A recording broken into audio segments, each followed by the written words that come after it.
আসসালামু আলাইকুম সকলকে। আশা করি সকলে ভালো আছেন। আমি আজকে শুরু করব ভেরি ভেরি মানে মোটামুটি একটা ইজি একটা চ্যাপ্টার আপনাদের রসায়ন দ্বিতীয় পত্রের এই চ্যাপ্টার থেকে আমি আপনাদেরকে বলছিলাম, কথা দিয়েছিলাম যে মাত্র 50 মিনিটে 20 মার্কস কনফার্ম করে দেব। আমি কথা দিচ্ছি 20 মার্কস প্লাস এমসিকিউ সহ আরও বেশি কনফার্ম করে দেব। সো আশা করি কে কোথায় থেকে আছেন আমাকে একটু কাইন্ডলি খুব দ্রুত সময়ের মধ্যে জানাবেন। আমি ক্লাসটা খুব তাড়াতাড়ি শুরু করে দিব, কারণ আজকের ক্লাসে অনেক ইম্পর্টেন্ট বিষয় বা অনেক ইম্পর্টেন্ট কিছু থাকছে যেটা আপনারা পারেন, কিন্তু আপনাদের মনের ভিতরে কিছু কনফিউজ থাকে। সেই কনফিউজডগুলো আমি দূর করে দিব, আর কিছু একদম ইম্পর্টেন্ট সিকিউ বলে দিব যে সিকিউগুলো অবশ্যই থাকবে। সো আই হোপ আপনারা সবাই আমাকে বলবেন যে কে কোথায় থেকে আজকের লাইভ ক্লাসটা জয়েন করছেন। আপনাদের আমি অবস্থানগুলো জেনে খুব তাড়াতাড়ি আজকের ক্লাসটা শুরু করব। আর আজকের ক্লাসটা অবশ্যই সব বন্ধুদের দেখার সুযোগ করে দিবেন, কারণ ক্লাসটা আমি শুরুতেই বলে নিয়েছি খুবই গুরুত্বপূর্ণ একটি ক্লাস। সো সকল বন্ধুদের মেনশন দিয়ে জানিয়ে দিন আজকের ক্লাসটা, তাদেরকে ক্লাস দেখার সুযোগ করে দিন। Okay fine. আর আপনারা কে কোথায় থেকে আছেন প্লিজ একটু জানান যে আপনারা কে কোথায় থেকে আজকে লাইভ ক্লাসটি জয়েন করছেন। ওকে,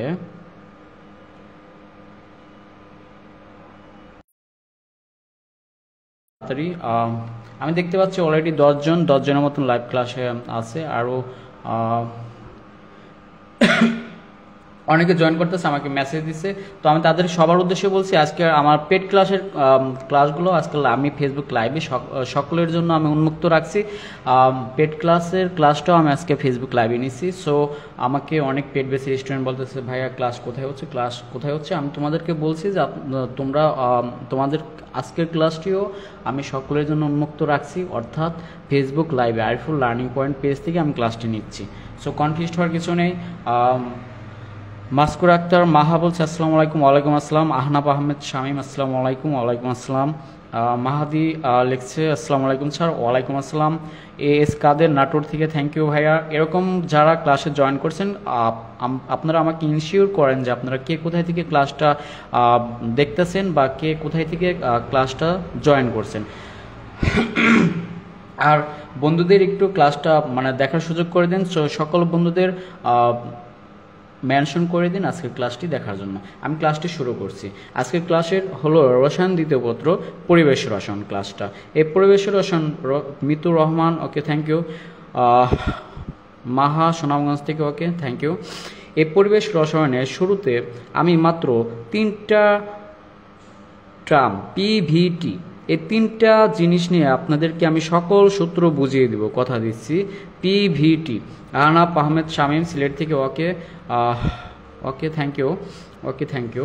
আমি কি বলছি, রসায়ন দ্বিতীয় পত্র পরিবেশ রসায়ন আমি মাত্র পিভিটি, পি দিয়ে কি বোঝায় চাপ, প্রেশার, ভি দিয়ে আয়তন এবং টি দিয়ে তাপমাত্রা, এই 3টা রাশি দিয়ে আমি সমস্ত সূত্রগুলো আপনাদেরকে শিখিয়ে দিব। দেখেন ফার্স্টে বয়েলের সূত্র। বয়েলের সূত্রটা কি বলেছে? বয়েলের সূত্রটা বলেছে যে বিজ্ঞানী বয়েল একটি পরীক্ষা করেছিল। কীরকম পরীক্ষাটা ছিল?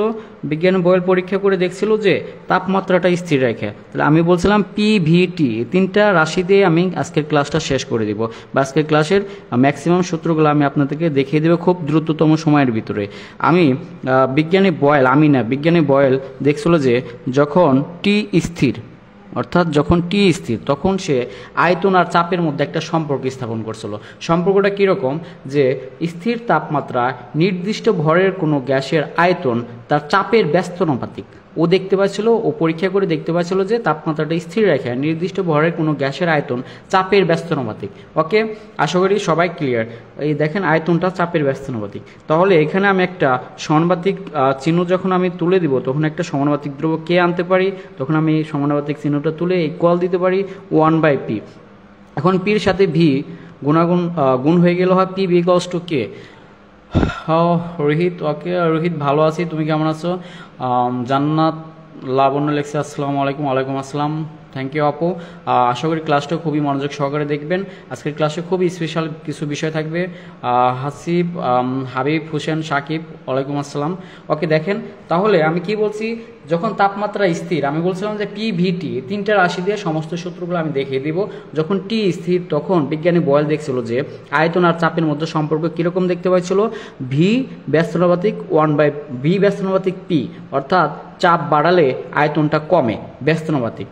তো এখান থেকে আমি পাইছি এরকম, আমি যদি প্রাথমিক চাপ P1 ধরি এবং প্রাথমিক আয়তন V1 ধরি, এরকম চূড়ান্ত চাপ বা এরকম আরও অনেক যাবে, আপনারা যত পর্যন্ত নিতে পারেন। নর্মালি এই দুইটা জিনিস কাজে লাগে, এই কারণে আমি P1 V1 P2 V2 = K, অর্থাৎ আপনাদের প্রাথমিক চাপ প্রাথমিক আয়তনের গুণফল যা হবে, চূড়ান্ত চাপ চূড়ান্ত আয়তনের গুণফলটা সেম হবে। ঠিক আছে, ওকে, থ্যাংক ইউ। এখন দেখেন, এইটাই হলো আপনার বয়েলের সূত্র। বয়েলের সূত্র গ্রাফটা দেখেন, অনেক সময় MCQতে বা অ্যাডমিশন টেস্টে গ্রাফটা দিলে আপনারা পারেন না। গ্রাফটা হলো এরকম, যেহেতু এটা ব্যস্তানুপাতিক সম্পর্ক, আমি এই X অক্ষ বরাবর নিলাম আয়তন এবং Y অক্ষ বরাবর নিলাম আমি কি, চাপ। তাহলে এই গ্রাফটা কীরকম হয়, গ্রাফটা হয় অধিবৃত্ত এরকম হয়। অর্থাৎ দেখেন, চাপ যেহেতু X অক্ষ বরাবর আয়তন নিছি, আয়তন ফার্স্টে ছিল এখান থেকে এই পর্যন্ত, তখন চাপ কিন্তু বেশি ছিল। এখন আয়তন বাড়াইতেছি, দেখুন চাপ Y অক্ষ বরাবর চাপটা কমতেছে। এখন আয়তন আরও বাড়ালাম, চাপটা কি হলো, চাপটা আরও কমলো। আশা করি আপনারা সকলেই বুঝতে পারছেন। ঠিক আছে, এখন দেখেন চার্লসের সূত্র, আমাদের বয়েলের সূত্র এইরকমই, এটুকু জানা প্রয়োজন, মানে আমি মনে করি এটুকু জানলেই এনাফ, যে P1 V1 = P2 V2, আর এই গ্রাফটা, ঠিক আছে, PB P বনাম B গ্রাফটা। ওকে, এখন দেখেন চার্লসের সূত্র, কার সূত্র, চার্লসের সূত্র। আমি বলছিলাম শুরুতে PVT 3টা রাশি দিয়ে আমি সব কিছু শেষ করে দেব আপনাদের। চার্লসের সূত্র, বিজ্ঞানী চার্লস আবার কি করছিল, আয়তন আর তাপমাত্রার মধ্যে একটা সম্পর্ক রাখছিল।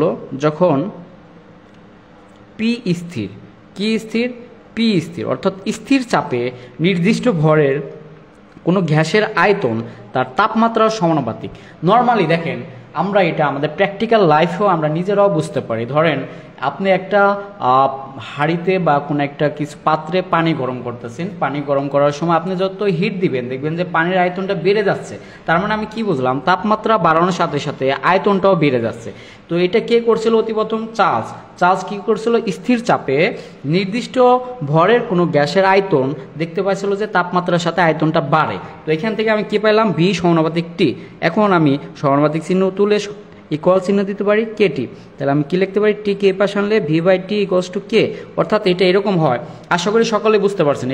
এই পর্যন্ত যে বুঝতে পারছেন বা এই বিষয়গুলো বুঝতে পারছেন, অবশ্যই আপনারা ডান বা ক্লিয়ার ভাইয়া এটা অবশ্যই আমাকে লিখবেন। ওকে, ধরেন কোনো একটা V/T = K থাকা মানে কি, V1 T1 V2 T2 এরকম ডট ডট ডট যায় VN TN। এই ভি আর টি এর অনুপাত সবসময় একটা ধ্রুব রাশি হবে, অর্থাৎ কে হবে। আশা করি আপনারা সকলে বুঝতে পারছেন। ঠিক আছে, তাহলে এটা কীরকম হবে, এটা গ্রাফটা কীরকম হবে, যেহেতু সমানুপাতিক। ওকে কাদের, থ্যাংক ইউ। যেহেতু সমানুপাতিক সম্পর্ক, তাহলে সম্পর্কটা এরকম হবে। আমি যদি X অক্ষ বরাবর কি নেই, X অক্ষ বরাবর যদি আমি তাপমাত্রা নেই T এবং Y অক্ষ বরাবর যদি আয়তন V নেই, তাহলে এটা হবে একটা মূল বিন্দুগামী সরলরেখা। কেন মূল বিন্দুগামী সরলরেখা হলো, দেখেন আপনারাই বুঝতে পারবেন। দেখেন আয়তন যখন এতটুকু ছিল না, তাপমাত্রা যখন এতটুকু ছিল, আয়তন ছিল এতটুকু, তাপমাত্রা আমি বাড়ালাম, X অক্ষ বরাবর তাপমাত্রা নিছি, তাহলে আয়তনও তখন বেড়ে গেল। তাপমাত্রা আমি আরও বাড়ালাম, আয়তন তখন আরও বেড়ে গেল। তার মানে এটা কি, একটা সমানুপাতিকভাবে বেড়ে যাচ্ছে। এই কারণে এটা গ্রাফটা মূল বিন্দুগামী সরলরেখা হয়। আশা করি সকলে বুঝতে পারছেন। ঠিক আছে, যারা যারা বুঝতে পারছেন অবশ্যই আমাকে ইনফর্ম করবেন যে আপনারা সকলে বুঝতে পারছেন বিষয়গুলো। তাহলে আমি সামনে যেতে বা আমার ক্লাসটা নিতে বেশি মজা লাগবে, বা আমি ক্লাসটা আর সুন্দরভাবে আগাতে পারবো আপনাদেরকে নিয়ে। ওকে, থ্যাংক ইউ। তাহলে আমরা কি পাইছিলাম, চার্লসের সূত্র। এখন হলো গে-লুসাকের সূত্র। কার সূত্র, গে-লুসাকের সূত্র। বিজ্ঞানী গে-লুসাক, আমি শুরুতেই বলে নিয়েছিলাম PVT এই 3টা রাশি দিয়ে ম্যাক্সিমাম সূত্র আমি প্রতিপাদন করব। এখন বিজ্ঞানী গে-লুসাক সে কি করছে, আমরা ফার্স্টে দেখলাম যে বয়েল করছিল T স্থির, এরপর P আর V আর P এর মধ্যে সম্পর্ক স্থাপন করছিল। চার্লস করছিল P স্থির। এখন গে-লুসাক কি করছে বলেন তো, গে-লুসাক V কে স্থির রাখছে। V কে স্থির রাখা P আর T এর মধ্যে একটা সম্পর্ক স্থাপন করছে। ঠিক আছে, যখন V স্থির অর্থাৎ যখন আয়তন স্থির, সূত্রটা এরকম দাঁড়ায়, স্থির আয়তনে নির্দিষ্ট ভরের কোনো গ্যাসের চাপ তার তাপমাত্রার সমানুপাতিক। ঠিক আছে, অর্থাৎ তাপমাত্রা যত বাড়াবো চাপটা তত বেড়ে যাবে। তাহলে সূত্রটা এরকম দাঁড়ায়, আমি যদি সমানুপাতিক চিহ্ন তুলে ইকুয়াল চিহ্ন দিই তাহলে একটা কে আনতে পারি, তার মানে P/T ইকুয়ালস টু কে। এখন যদি আমি তাহলে লিখতে পারি P1T1, আশা করি এটা বুঝতে পারছেন, P2T2, অর্থাৎ P/T-র অনুপাত সবসময় কী হবে, ধ্রুবক হবে। এখন তাহলে গ্রাফটা কীরকম হবে, গ্রাফটা অবশ্যই এরকম হবে। এক্স অক্ষ বরাবর যদি আমি টি নেই, তাপমাত্রা নেই, এবং ওয়াই অক্ষ বরাবর যদি আমি প্রেশার পি নেই, তাহলে এটা হবে একটা মূল বিন্দুগামী সরলরেখা, যেহেতু সমানুপাতিক, অর্থাৎ তাপমাত্রা বাড়লে চাপটা বেড়ে যাচ্ছে, তাপমাত্রা বাড়লে চাপটা বেড়ে যাচ্ছে, তাপমাত্রা বাড়লে চাপটা বেড়ে যাচ্ছে। আশা করি আপনারা সকলেই বয়েলের সূত্র, চার্লসের সূত্র এবং গেল-লেসের সূত্র সকলেই বুঝতে পারছেন। যারা যারা বুঝতে পারছেন অবশ্যই আমাকে ক্লিয়ার ভাইয়া বা ওকে বা যে কোনো একটা বিষয় আপনারা যদি আপনারা কমেন্টে জানাতে পারেন, তাহলে আমি বারবার বলছি আমি ক্লাসটা নিতে বেশি কমফোর্ট ফিল করব, যে আমার স্টুডেন্ট, আমি কষ্ট করে ক্লাস নিচ্ছি, আমাদের স্টুডেন্ট যারা আছে সকলে বুঝতে পারছে। ওকে, রুবায়েত সাহা সে বলছে আসসালামু আলাইকুম ফ্রম দিনাজপুর। থ্যাংক ইউ ভাইয়া, থ্যাংক ইউ সো মাচ। তো আশা করি বয়েলের সূত্র, চার্লসের সূত্র এবং গেল-লেসের সূত্র নিয়ে কারো কোনো প্রবলেম থাকবে না। ঠিক আছে, এখন আমি শিখাবো অ্যাভোগাড্রোর সূত্র। কার সূত্র? অ্যাভোগাড্রোর সূত্র। অ্যাভোগাড্রোর সূত্র আমি বলছি মাত্র 50 মিনিটে আপনাদের 20 মার্ক প্লাস করে দেব। ঠিক আছে, এটা দেখবেন আপনারা নিজেরাই বলবেন না ঠিক আছে। অ্যাভোগাড্রোর সূত্রটা কীরকম, বিজ্ঞানী অ্যাভোগাড্রো বলছে যে ভি সমানুপাতিক এন, অর্থাৎ যখন পি ও টি স্থির, অর্থাৎ স্থির চাপ ও তাপমাত্রা, স্থির চাপ এবং তাপমাত্রায় রেখে বিজ্ঞানী বয়েল ও কি করছে, আয়তনের সাথে মোল সংখ্যার একটা সম্পর্ক ক্রিয়েট করছে। ও দেখতে পাইছে যে চাপ এবং তাপমাত্রাকে স্থির রেখে কোনো গ্যাসের আয়তন তার মোল সংখ্যার সমানুপাতিক হয়, তার কি সংখ্যার, মোল সংখ্যার সমানুপাতিক হয়। সো আশা করি সকলে বুঝতে পারছেন অ্যাভোগাড্রোর সূত্রটা। তো এখানে ভি সমানুপাতিক চিহ্নটা তুললে আমরা একটা সমানুপাতিক ধ্রুবক আইনে এখানে ইকুয়াল লিখতে পারি, তার মানে V/N ইকুয়ালস টু কে। ওকে, এটা হলো অ্যাভোগাড্রোর সূত্র। Okay, Mizanur Rahman thank you ভাইয়া, thank you so much. V/N কে। ওকে, এখন দেখেন অ্যাভোগাড্রোর সূত্র শেষ। এখন আমরা শিখব বয়েল ও চার্লসের একটা সমন্বয় সূত্র আছে, আপনারা সকলেই পারেন। আমি খুব দ্রুততম সময়ের মধ্যে, যারা না পারেন তাদের জন্য ক্লাসটা খুবই গুরুত্বপূর্ণ, যারা পারেন তাদের জন্য ক্লাসটা খুবই গুরুত্বপূর্ণ, কারণ আপনারা বিষয়গুলো আর ক্লিয়ার হয়ে নেবেন। এখন হলো বয়েল ও চার্লসের সমন্বয় সূত্র। কি দেখাবো? বয়েল ও চার্লসের সমন্বয় সূত্র, বয়েল ও চার্লসের সমন্বয় সূত্র। তো সমন্বয় সূত্রটা কীরকম, বয়েলের সূত্রটা কীরকম ছিল? বয়েলের সূত্র আমরা দেখতে পাইছিলাম যে আয়তন আর চাপের মধ্যে সম্পর্ক, যে যখন টি স্থির ছিল, অর্থাৎ স্থির তাপমাত্রা, নির্দিষ্ট পরে কোনো গ্যাসের আয়তন তার চাপের ব্যস্তানুপাতিক, এটা আমরা শিখছিলাম। এটা হলো বয়েলের সূত্র। আর বিজ্ঞানী চার্লস কি বলছিল? চার্লস বলছিল হলো স্থির চাপে, অর্থাৎ যখন পি স্থির, আপনাদের শুরুতে এগুলো আমি বলে দিয়েছিলাম, যখন পি স্থির নির্দিষ্ট ভরের কোনো গ্যাসের আয়তন তার তাপমাত্রার সমানুপাতিক। এখন এই দুটা সূত্রকে একত্রিত কইরা যে সূত্রটা হয় ওইটাকে বলে বয়েল ও চার্লসের সমন্বয় সূত্র। এখন দেখেন এই দুইটা সূত্রের বাম পাশে কি আছে? ভি আছে, আয়তন আছে, ডান পাশে ভিন্ন জিনিস আছে। যেহেতু বাম পাশে একই জিনিস আছে, এই কারণে আমি ভিটা ঠিক রেখে ডান পাশে যেহেতু ভিন্ন জিনিস আছে ওইটাকে আমি এভাবে লিখলাম, যেহেতু আয়তনের সাথে চাপের সম্পর্ক ব্যস্তানুপাতিক, আমি ব্যস্তানুপাতিকটা লিখলাম, আয়তনের সাথে তাপমাত্রার সম্পর্ক সমানুপাতিক, আমি সমানুপাতিক জিনিসটা লিখলাম। ওকে, আশা করি এ পর্যন্ত সকলেই বুঝতে পারছেন। হ্যাঁ, এখন দেখেন, এখন আমি সমানুপাতিক চিহ্নটা তুলে একটা সমানুপাতিক ধ্রুবক কে আনতে পারি। কে আনলে এখানে 1/p হয়, এখানে টি হয়। এখন যদি আড়াআড়ি গুণ করি আমি, পির সাথে ভিটা গুণ হয়ে যায়, তাহলে পিভি ইকুয়ালস টু কি হয়? কেটি হয়। এখন দেখেন পিভি বাই এটিকে যদি এই পাশে আনি হয় Pv/T ইকুয়ালস কে, অর্থাৎ পি চাপ এবং আয়তনের গুণফলকে যদি তাপমাত্রা দিয়ে ভাগ করি তাহলে এগুলো সবসময় কি হবে? এগুলোর অনুপাত সবসময় ধ্রুব হবে, অর্থাৎ P1V1/T1 ইকুয়ালস টু P2V2/T2। এটা অলওয়েজ কি হবে? ধ্রুব হবে। আশা করি সকলেই বুঝতে পারছেন। ওকে, থ্যাংক ইউ আপু, আফরোজাইত আপু, আসসালামু আলাইকুম। ওকে, থ্যাংক ইউ ক্লাসে জয়েন করার জন্য। আচ্ছা, তার মানে বয়েল ও চার্লসের সমন্বয় সূত্রটা আমরা শিখে ফেললাম, P1V1/T1 ইকুয়ালস টু P2V2/T2। আশা করি এ পর্যন্ত সকলেই ক্লিয়ার। যারা যারা ক্লিয়ার অবশ্যই কমেন্টে জানাবেন যে ক্লিয়ার বা ডান, তাহলে আমি ক্লাসটা নিতে কমফোর্ট ফিল করব। ওকে, এখন দেখেন আমি আপনাদেরকে ঢাকা বিভাগ থেকে, ঢাকা বিভাগ, ওকে থ্যাংক ইউ আপু, ইয়েস ফাইন, ওয়ালাইকুম আসসালাম। এখন দেখেন, এখন আমি আপনাদেরকে আদর্শ গ্যাসের সমীকরণের আদর্শ গ্যাসের সমীকরণের ইকুয়েশনটা একটু শিখাবো। এখানে অনেক জিনিস বোঝার আছে, ওই জিনিসগুলো আমি একটু বুঝিয়ে দিব। আদর্শ গ্যাসের সমীকরণ, আদর্শ গ্যাসের সমীকরণ প্রতিপাদন, এই বিষয়টা দেখিয়ে দেবো। এটা অনেকে পারেন, কিন্তু এখানে কিছু বিষয় লুকায়িত আছে, লুকায়িত বিষয়গুলো আমি ক্লিয়ার করে নিব। আদর্শ গ্যাসের সমীকরণটা কি আমরা সকলেই জানি। আদর্শ গ্যাসের সমীকরণ PV = nRT। তো এই nRTটাই আমি কি করব, nRTটাই আমি প্রতিপাদন করব। কিভাবে প্রতিপাদন করব দেখেন, আমি বয়েলের সূত্র কি পাইছিলাম, বয়েলের সূত্র পেয়েছিলাম হলো, বয়েলের সূত্র পেয়েছিলাম হলো আয়তনটা তার চাপের ব্যস্তানুপাতিক যখন টি স্থির। আমরা সকলে এটা পারি, আমি এ পর্যন্ত 3 বার লিখলাম এই সূত্রটা। চার্লসের সূত্র কি পেয়েছিলাম, চার্লসের সূত্র পেয়েছিলাম আয়তনটা তার তাপমাত্রার সমানুপাতিক যখন পি স্থির। ঠিক আছে, এরপর কার সূত্র, এরপর আমি অ্যাভোগাড্রোর সূত্রটা পড়েছিলাম যে আয়তনটা তার মোল সংখ্যার সমানুপাতিক যখন পি এবং টি, যখন পি ও টি উভয় স্থির ছিল। ঠিক আছে, তখন আমরা অ্যাভোগাড্রোর সূত্র এটা পেয়েছিলাম। ওকে, এখন দেখেন এই 3টা সূত্রকে যদি আমি একত্রিত করে লিখি, এই 3টা সূত্রকে দেখেন, 3টা সূত্রে বাম পাশে কি আছে, আয়তন আছে, আয়তন আছে, আয়তন আছে। তো বাম পাশে আমি আয়তনটা লিখে, এখন ডান পাশে কি আছে, এই ডান পাশে বয়েলের সূত্রের ক্ষেত্রে ছিল, এটা কিন্তু বয়েলের সূত্র, এটা হলো চার্লসের, এটা হলো অ্যাভোগাড্রোর। তো বাম পাশে চার্লসের সূত্র কি ছিল দেখেন, ফার্স্টে বাম পাশে আয়তন, সবগুলোর আয়তন ছিল, আয়তনটা লিখলাম। এখন ডান পাশে হিসাব করব, ডান পাশে বয়েলের সূত্র ছিল আয়তনের সাথে চাপের সম্পর্ক ব্যস্তানুপাতিক, অর্থাৎ 1/p। তারপর চার্লসের সূত্র হলো তাপমাত্রা সমানুপাতিক, দিলাম আয়তনের সাথে তাপমাত্রা সমানুপাতিক। এরপর অ্যাভোগাড্রোর সূত্র ছিল n এর সমানুপাতিক, অর্থাৎ মোল সংখ্যার সমানুপাতিক। মিজানুর রহমান বলেছে ভাইয়া লিখতে শেষে 1 মিনিট সময় দিলে ভালো হতো, কারণ সাথে সাথে নোট করতেছিলাম। ওকে ভাই, আমি 1 মিনিট সময় দিব, এই 1 মিনিটে আপনাদের সাথে আমি কথা বলে নিব। ওকে, থ্যাংক ইউ কানিজ ফাতিমা মিম। আমি অবশ্যই ক্লাস শেষে এসএস দিয়ে দিব আপনাদের গ্রুপে বা পেজে। আমি আজকের লাইভ ক্লাসটার কমেন্ট সেকশনে আমি স্ক্রিনশটটা দিয়ে দিব। ওকে, দেখেন এখন এই 3টা সূত্রকে একত্রিত করলে আমরা কি লিখতে পারি, এভাবে লিখতে পারি আমরা। এরপর এই সমানুপাতিক চিহ্নটা তুলে একটা সমানুপাতিক ধ্রুবক কে আনতে পারি, যখন কে আনবো তখন সমানুপাতিক চিহ্নটা থাকবে না, তখন আমি ইকুয়াল দিব। মনে রাখবেন সবাই, এটা 1/p টি ইন্টু এন। এখন দেখেন তো কি হয়, এখন পির সাথে আর গুণ হয় ভি হবে, আর এখানে থাকবে কে এন টি। এখন মনে রাখবেন পিভি = কে এন টি পাইছি।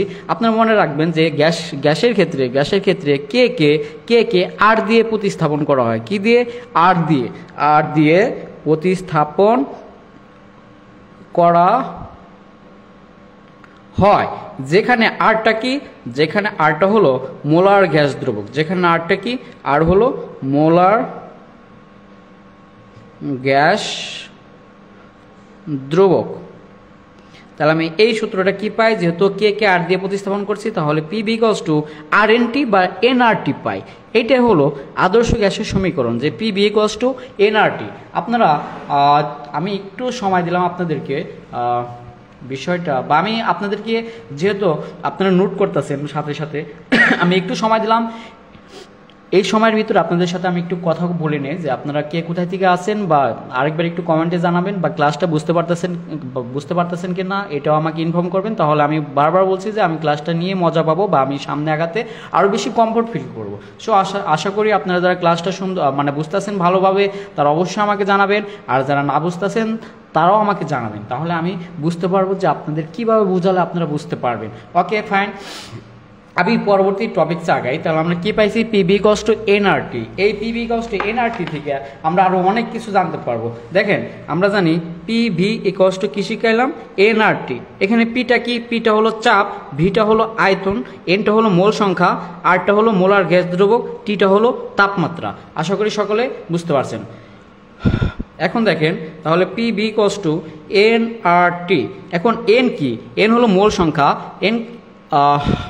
আচ্ছা n হলো মোল সংখ্যা, n কে বাংলা আবার আমরা পাই W/m, যেখানে W-টা হলো গ্রামে প্রকাশিত ভর, W-টা হলো গ্রামে প্রকাশিত ভর। মোল সংখ্যা নির্ণয় করার সূত্র হলো n = W/m, যেখানে W-টা হলো গ্রামে প্রকাশিত ভর, আর m-টা হলো আণবিক ভর। কি ভর?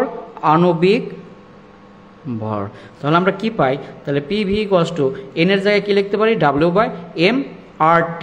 এখন মনে রাখবেন একটা অঙ্ক করাবো, দেখবেন ব্যাপনের ওইখানে যখন আমি ব্যাপন জিনিসটা বুঝাবো, গ্রাহামের ব্যাপন সূত্র, তখন দেখবেন আণবিক ভর বের করার ক্ষেত্রে এই সূত্রটা আমাদের কাজে লাগবে, PV = W/m/RT। অর্থাৎ আণবিক ভরটা বের করার ক্ষেত্রে কিভাবে কাজে লাগবো, তাহলে আণবিক ভর m PV WRT, তাহলে m = আমরা পাবো WRT/PV। যখন আমি আণবিক ভরটা বের করব ব্যাপনের সূত্রে, তখন এই জিনিসটা খুবই হেল্পফুল হবে। তাহলে আমি আরেকটা জিনিস শেখাবো এখান থেকে, আপনাদের ঘনত্ব নির্ণয় করা, যে কোনো গ্যাসে ঘনত্ব নির্ণয় করা। আমি কি পাইলাম, PV = nRT। এখন আমি আরেকটা জিনিস দেখাইছিলাম আপনাদের, ওকে থ্যাংক ইউ,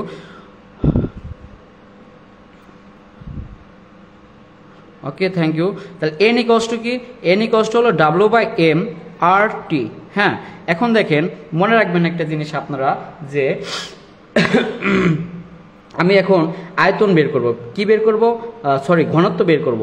এখন দেখেন আমি এই ভিকে এই ডাব্লুর নিচে নিয়ে যাব, আর এমকে এখানে নিয়ে আসবো, তাহলে এখানে আমি পাই PM, আর এই ভিকে ডাব্লুর নিচে নিয়ে যাব W/v/RT।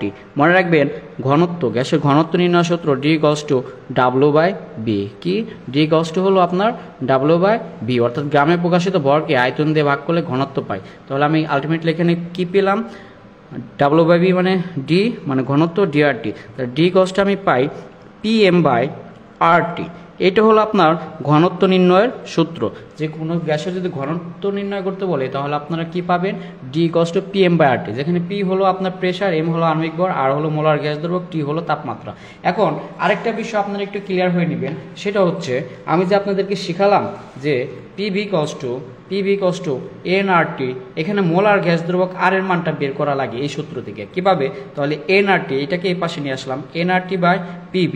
তাহলে R কি, R =PV/NT। এই যে এখান থেকে মোলার গ্যাস দ্রব্যক আর এর মানটা নির্ণয় করা হয়। আর এর মান 4টা একক আপনারা শিখবেন, আপাতত 2টা একক জানলেই হবে।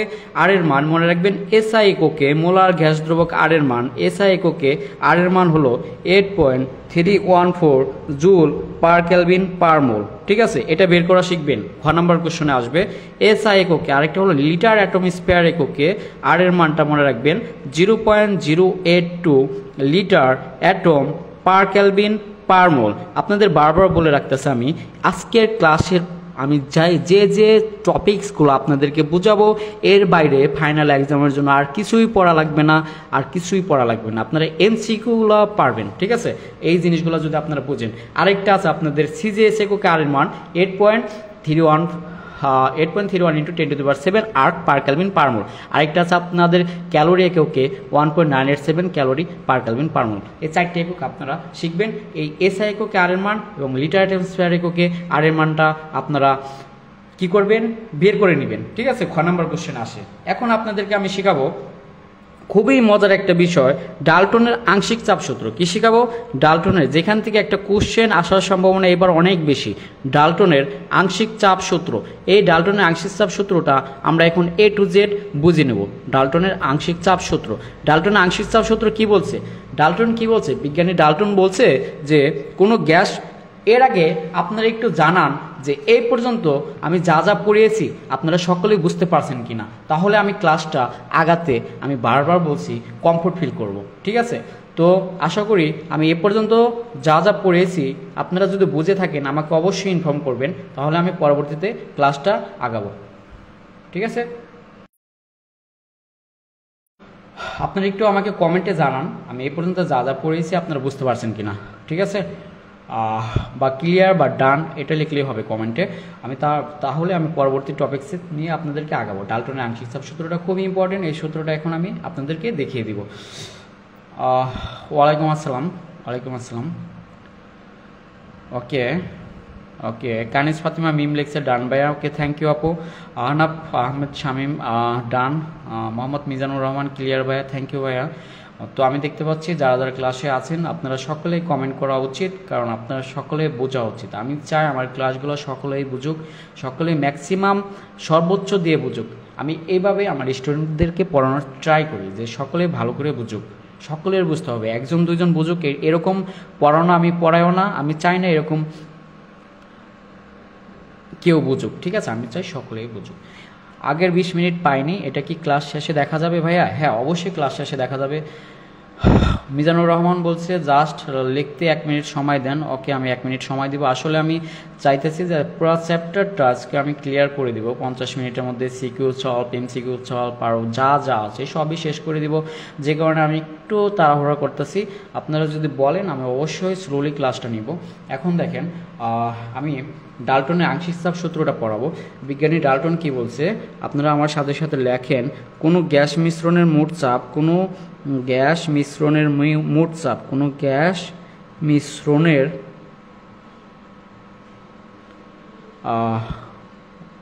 মোট চাপ, থ্যাংক ইউ। কোনো গ্যাস মিশ্রণের মোট চাপ মিশ্রণে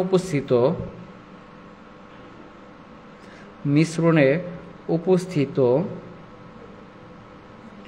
উপাদান গ্যাসসমূহের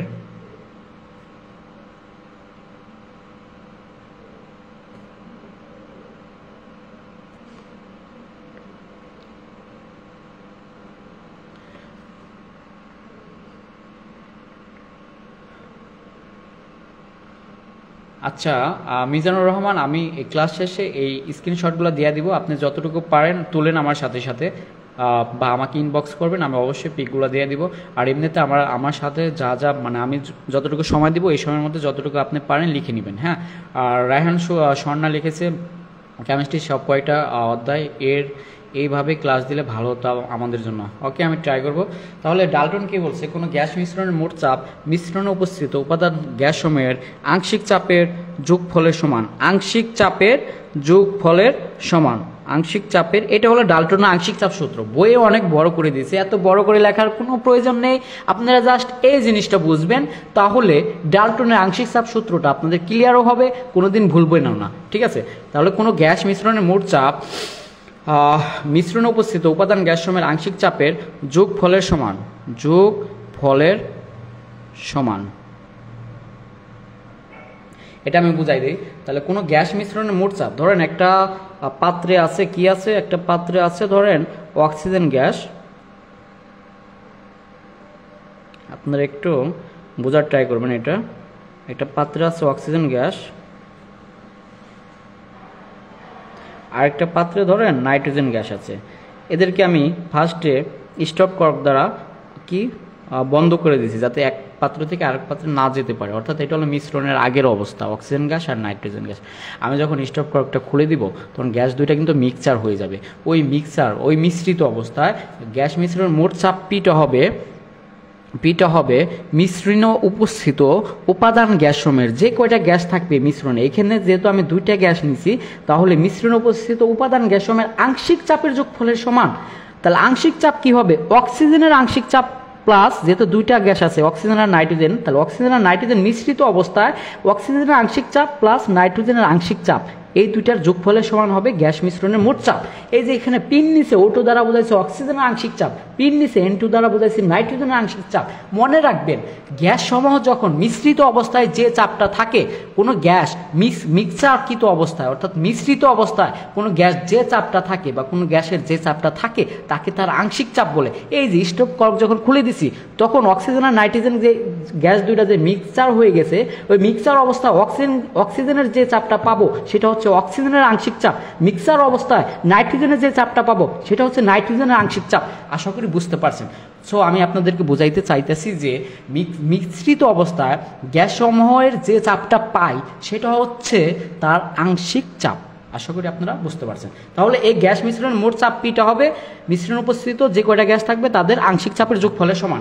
এইটাই হলো আপনার ডাল্টনের আংশিক চাপ সূত্র। আশা করি আপনারা সকলেই বুঝতে পারছেন। এটাই হলো আপনার ডাল্টনের আংশিক চাপ সূত্র। যারা যারা বুঝতে পারছেন অবশ্যই আমাকে ইনফর্ম করেন যে আপনারা বুঝতে পারছেন। ওকে, এই ডাল্টনের আংশিক চাপ সূত্রের অনেক কিছু আছে, এই বিষয়গুলো এখন আপনাদেরকে আমি বুঝাবো। তো এখানে আংশিক চাপ জিনিসটা আসছে, কি আসছে, আংশিক চাপ। আংশিক চাপ আমি একটু আপনাদেরকে ক্লিয়ার করে নিই বেসিক বিষয়টা আংশিক চাপের। আংশিক চাপকে মনে রাখবেন পি প্রতীক দিয়ে প্রকাশ করি। কি প্রতীক দিয়ে? পি প্রতীক দিয়ে। ধরেন আমি 1 মোল নাইট্রোজেন ও 3 মোল হাইড্রোজেন গ্যাস মিক্সচার করছি। এক মোল একটা পাত্রে 1 মোল নাইট্রোজেন আছে, আরেকটা মোল 3 মোল, আরেকটা পাত্রে 3 মোল হাইড্রোজেন আছে। তো আংশিক চাপ ধরে নাইট্রোজেন আংশিক চাপ বের করব। আংশিক চাপ নির্ণয় করার সূত্র কি, এটাকে আমি বাংলায় লিখে দেই আংশিক চাপ। আংশিক চাপ মনে রাখবেন যে যার আংশিক চাপ বের করবেন তার মোল ভগ্নাংশ ইন্টু কি মোট চাপ, যে চাপটা কোশ্চেনে দেয়া থাকে। তাহলে দেখেন আংশিক চাপ বের করতে হলে আমাদের কি লাগতেছে, মোল ভগ্নাংশ। আরেকটা জিনিস লাগতেছে মোল ভগ্নাংশ। এখন মোল ভগ্নাংশটা কিভাবে বের করে, তাহলে এটা তো আমাদের জানতে হবে। এখন মোল ভগ্নাংশটা কিভাবে দেখেন, মোল ভগ্নাংশকে এক্স প্রতীক দিয়ে প্রকাশ করে, এক্স প্রতীক দিয়ে। মোল ভগ্নাংশ মনে রাখবেন নিজের মোল সংখ্যা ডিভাইড বাই মোট মোল সংখ্যা। কি সংখ্যা, মোট মোল সংখ্যা। এখন দেখেন সাপোজ 1 মোল নাইট্রোজেন ছিল ও 3 মোল হাইড্রোজেন ছিল। এখন ধরেন আমি নাইট্রোজেনের মোল ভগ্নাংশ বের করব। যেহেতু আংশিক চাপ বের করার ক্ষেত্রে আগে মোল ভগ্নাংশটা লাগে, তাহলে মোল ভগ্নাংশটা আবার আমি কি শিখালাম, নিজের মোল সংখ্যা ডিভাইড বাই মোট মোল সংখ্যা। এখানে 1 মোল নাইট্রোজেন আছে এবং 3 মোল হাইড্রোজেন গ্যাস ছিল। তাহলে আমি যখন নাইট্রোজেন এই দুইটা গ্যাসকে যখন মিক্সচার করব তখন তাদের আলাদা আলাদা মোল ভগ্নাংশ কি হবে। ধরুন নাইট্রোজেনের মোল ভগ্নাংশ বের করবো, তাহলে এক্স এর নিচে ইনটু দ্বারা বোঝাইছি হলো নাইট্রোজেনের মোল ভগ্নাংশ। তো নাইট্রোজেনের মোল ভগ্নাংশ কি, মোল ভগ্নাংশ নির্ণয়ের সূত্র হলো নিজের মোল সংখ্যা। নাইট্রোজেনের নিজের মোল সংখ্যা ছিল 1 মোল, তাহলে 1 ডিভাইড বাই মোট মোল সংখ্যা। মোট মোল সংখ্যা ছিল অর হলো 1, অর হলো 3, 1 আর 3 হলো 4। তাহলে এক্স এর নিচে ইনটু দ্বারা বোঝাচ্ছি নাইট্রোজেনের মোল ভগ্নাংশ। নাইট্রোজেনের মোল ভগ্নাংশ কত হয়েছে, 1/4। আশা করি সকলে বুঝতে পারছেন। যারা যারা বুঝতে পারছেন এই পর্যন্ত অবশ্যই আমাকে কমেন্টে জানাবেন। এখন দেখেন একইভাবে হাইড্রোজেনের মোল ভগ্নাংশ, হাইড্রোজেনের নিজের মোল সংখ্যা কত, নিজের মোল সংখ্যা 3, এই যে এখানে কত লিখছি 3 ডিভাইড বাই মোট মোল সংখ্যা 4। তাহলে আমি হাইড্রোজেনের মোল ভগ্নাংশটা পেলাম। এখন ধরেন আমি আংশিক চাপের জন্য তো এটা লাগছে। এখন আংশিক চাপ ধরেন আমি নাইট্রোজেনের আংশিক চাপ বের করবো। আংশিক চাপের প্রতীক হলো পি, পির নিচে ইনটু দ্বারা বোঝাচ্ছি নাইট্রোজেনের আংশিক চাপ। নাইট্রোজেনের আংশিক চাপ বের করার সূত্র হলো নাইট্রোজেনের মোল ভগ্নাংশ ইন্টু মোট চাপ, যে চাপটা দেওয়া থাকবে। তাহলে নাইট্রোজেন মোল ভগ্নাংশ এটার ক্ষেত্রে পাইছিলাম 1/4, আর মোট চাপ যেটা কোশ্চেনে দেওয়া থাকবে 1 এটম হতে পারে, যা কোশ্চেনে দেওয়া থাকবে। ঠিক আছে, ওকে। এখন আবার ধরেন আরেকটা কি ধরছে, হাইড্রোজেনের মোল ভগ্নাংশ। হাইড্রোজেনের মোল ভগ্নাংশ কি, তাহলে হাইড্রোজেনের আংশিক চাপ কি, পিন নিচে হাইড্রোজেন দ্বারা বোঝাইছি হাইড্রোজেনের আংশিক চাপ। তাহলে হাইড্রোজেনের আংশিক চাপ নির্ণয় সূত্র কি হবে, এই যে হাইড্রোজেনের মোল ভগ্নাংশ ইনটু মোট চাপ। হাইড্রোজেনের মোল ভগ্নাংশকে আমি এক্স এর নিচে H2 দ্বারা প্রকাশ করছি। এক্স হলো এক্স প্রতীক দ্বারা বোঝাইছি যে হাইড্রোজেনের মোল ভগ্নাংশ ইনটু মোট চাপ। হাইড্রোজেনের মোল ভগ্নাংশ কত পেয়েছিলাম আমরা, 3/4। তাহলে 3/4 ইনটু পি।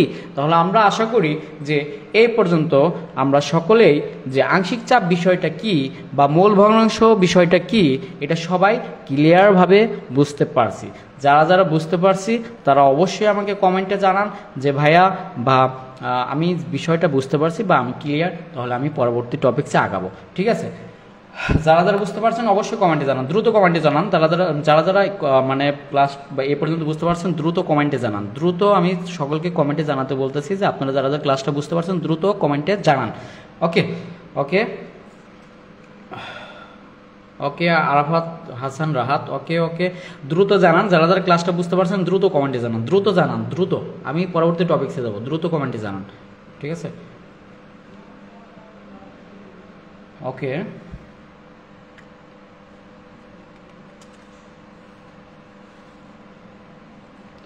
এখন আমি পরস্পর পৃথক পাত্রে রাখা গ্যাস মিশ্রণের মোট চাপ নির্ণয় করা শিখব। পৃথক পাত্রে রাখা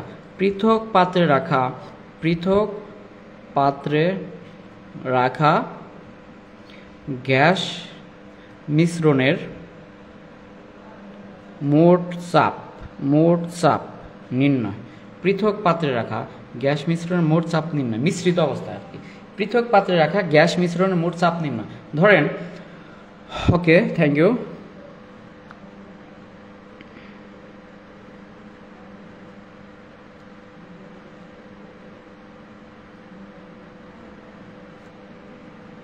ধরেন একটা পাত্রে নাইট্রোজেন ছিল, একটা পাত্রে অক্সিজেন ছিল। নাইট্রোজেনের আদি চাপ দেওয়া ছিল P1, আদি আয়তন দেওয়া ছিল V1। অক্সিজেনের আদি চাপ দেওয়া ছিল P2, আদি আয়তন দেওয়া ছিল V2। এটা হলো মিশ্রণের আগের অবস্থা, যখন ওদেরকে স্টপ কর্ক দ্বারা আমি কি করে দিছি, লাগাই দিছি। অর্থাৎ গ্যাসটা যখন মিশ্রিত অবস্থায় ছিল না তখন তারা আদি চাপ ছিল P1, নাইট্রোজেনের ক্ষেত্রে আদি আয়তন ছিল V1, অক্সিজেনের ক্ষেত্রে আদি চাপ ছিল P2, আয়তন ছিল V2। এখন এটা হলো প্রথম পাত্র, এটা হলো দ্বিতীয় পাত্র। আপনারা যারা বুঝতে পারবেন অবশ্যই আমাকে জানাবেন। হ্যাঁ, তাহলে প্রথম পাত্রের ক্ষেত্রে মিশ্রিত অবস্থায় কি হয়, মিশ্রিত অবস্থায়, হ্যাঁ মিশ্রিত, এটা কিন্তু মিশ্রণের আগের অবস্থা। প্রথম পাত্রে ছিল নাইট্রোজেন গ্যাস, তার আদি চাপ দেওয়া ছিল P1, আদি আয়তন ছিল V1, মিশ্রণের আগের অবস্থা। অর্থাৎ যখন আমি স্টপ কার্ক দ্বারা যুক্ত করে দিয়েছি তখন দুইটা গ্যাস মিশ্রণের আগের অবস্থায় আছে। এবং দ্বিতীয় পাত্রে ছিল আপনার অক্সিজেন গ্যাস, আয়তন চাপ ছিল P2, আয়তন ছিল V2। হ্যাঁ, এটা হলো এদের প্রাথমিক। ওকে, এখন মিশ্রিত অবস্থায় আমি কি বের করব, মিশ্রিত অবস্থায় প্রথম পাত্রের বেলায় কি হবে, মনে রাখবেন একটা কথা, জাস্ট মনে রাখবেন যে মিশ্রিত অবস্থায় গ্যাস যে চাপ দেয় সেটা হলো তার আংশিক চাপ। মিশ্রিত অবস্থায় গ্যাস যে বা কোনো গ্যাসের যে চাপটা পাবো সেটা হচ্ছে তার আংশিক চাপ। তো প্রথম পাত্রের বেলা তাহলে আমি বয়েলের সূত্র যদি প্রয়োগ করি, এখানে বয়েলের সূত্র যদি প্রয়োগ করি তাহলে আমরা জানি প্রথম পাত্রের বেলা তার আদি চাপ ছিল P1, আদি আয়তন ছিল V1। এখন মিশ্রিত অবস্থায় চূড়ান্ত চাপ আমি বলছি কোনো গ্যাস, এটা মিশ্রিত অবস্থায় মানে কি, আমি যখন স্টপ কর্কটা কি করে দেব, খুলে দিব। যখন আমি এটা খুলে দিব তখন মিশ্রিত অবস্থায় এই নাইট্রোজেন গ্যাসের চূড়ান্ত চাপটা হবে Pn2। আমি বলছি, বারবার বলছি, যখন মিশ্রিত অবস্থায় কোনো গ্যাস যে চাপটা দিবে সেটা হবে তার আংশিক চাপ। আগেও আমি শুরুতে বলছিলাম, তাহলে চূড়ান্ত চাপ নাইট্রোজেনের হবে Pn2 দ্বারা বোঝাচ্ছি নাইট্রোজেনের আংশিক চাপ। চূড়ান্ত আয়তন কত হবে, নাইট্রোজেন মিশ্রিত অবস্থায় চূড়ান্ত আয়তন, অবশ্যই আয়তনটা হবে V1 প্লাস V2। কারণ দেখেন, আমি যদি এই স্টপ কয়েকটা খুলে দেই তাহলে কিন্তু নাইট্রোজেনটা এই পাত্রে অবস্থান করবে, এই পাত্রে অবস্থান করবে। এই পাত্রের আয়তন ছিল V1, এই পাত্রের আয়তন ছিল V2। যেহেতু দুইটা পাত্রে অবস্থান করবে স্টপ কর্ক খোলা অবস্থায়, তার মানে ওর মিশ্রিত অবস্থায় চূড়ান্ত আয়তন হবে V1 প্লাস V2। আশা করি আপনারা সকলেই বুঝতে পারছেন এই পর্যন্ত, ঠিক আছে। এখন তাহলে বয়েলের সূত্র অনুযায়ী আমরা কি জানছিলাম, বয়েলের সূত্র অনুযায়ী আমরা জানি P1 V1 equals to P2 V2। তো ওর ক্ষেত্রে কি হবে, P2 না হইয়া যেহেতু মিশ্রিত অবস্থা ওর চাপটা পাইছি Pn2 আংশিক চাপ, আর আয়তন যেহেতু পাইছি V1 প্লাস V2, তাহলে আপনার বয়েলের সূত্র অনুযায়ী প্রথম পাত্রে অর্থাৎ নাইট্রোজেন গ্যাসের ক্ষেত্রে এই জিনিসটা হবে আমাদের। আশা করি এ পর্যন্ত সকলে বুঝতে পারছেন। একইভাবে দ্বিতীয় পাত্রের ক্ষেত্রে, কোন পাত্রের ক্ষেত্রে, তাহলে এটা আর একটু কাজ করে নিয়ে আমরা কি কাজ করব, আমি এটাকে এ পাশে নিয়ে আসলাম Pn2 into V1 plus V2। এখানে কি লিখতে পারি, P1 V1, তাহলে Pn2টা কত পাবো, P1 V1 প্লাস, এটাকে যদি ওই পাশে নিয়ে যায় V1 প্লাস V2, তাহলে আমি Pn2টা পেয়ে গেলাম। অর্থাৎ প্রথম পাত্রের যে নাইট্রোজেন গ্যাস ছিল তার আংশিক চাপটা আমি বের করে নিলাম। এখন দেখেন দ্বিতীয় পাত্র, আমি এটা একটু এভাবে রেখে দিচ্ছি যাতে আপনারা দেখতে পারেন, হ্যাঁ, বা একটা ছবি তুলে রাখতে পারেন। তাছাড়া আমি স্ক্রিনশটটা দিয়ে রাখবো, সো টেনশনের বা ইয়ের কোনো বিষয় না, আপনারা অবশ্যই জিনিসগুলো পাবেন সব।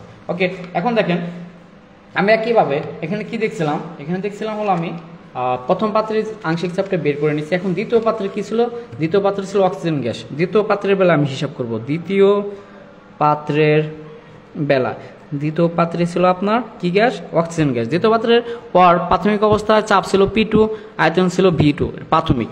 এখন চূড়ান্ত বা শেষ চাপ বা চূড়ান্ত চাপ আমি বলছি যখন মিক্সচার করব, মিশ্রিত অবস্থায় কিন্তু এগুলো বের করতেছি। মিশ্রিত অবস্থায় অক্সিজেনের যে চাপটা পাবো সেটা হবে তার আংশিক চাপ। এখানে পিন নিচে O2 দিয়েছি, ঠিক আছে। মিশ্রিত অবস্থা অক্সিজেন গ্যাসটাও কিন্তু এই পাত্রেও থাকবে, এই পাত্রেও থাকবে। যখন এটা খুলে দিব তাহলে তার শেষ আয়তন হবে,